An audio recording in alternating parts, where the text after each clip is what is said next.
It's been clear all season that Florida is not the same team it was last year. But when facing the UConn Huskies in the O'Connell Center Saturday, the result was the same as last year's Final Four meeting: defeat. The Gators led for much of the game and led 37-31 at halftime, a lead they would defend late into the second half. They went 52% from the field in the first half and held UConn to 42.2% shooting overall. But then came an inevitable roadblock, or as Billy Donovan would identify it, mental blocks. Cue a Florida scoring drought in the last 8 minutes of the game as the Huskies rallied with passion on a 17-2 run, reclaiming the lead with 5:33 to play.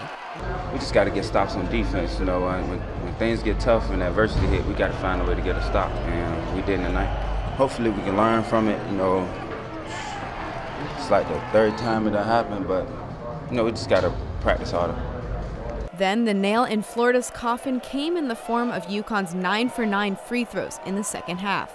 Chances to stay in the game were handed to Alex Murphy and Chris Walker from the line, but in the final 4 minutes, the Gators sunk only 1 of 6 free throws. It's always tough when you lose games, especially when we lost 3 or 4 early in the season like this, late in the game, buzzer beaters or whatever, and losing leads.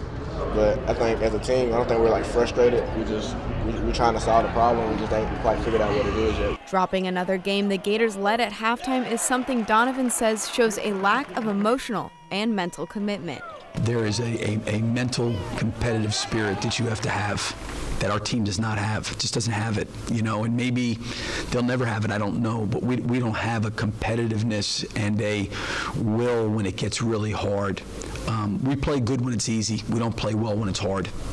Donovan says the burden shifting to last year's returning players like Michael Frazier, Dorian Finney-Smith, and Kasey has been overwhelming for them. He's looking to those 3 players as well as the rest of the team to step up with some mental toughness heading into SEC play Wednesday against South Carolina.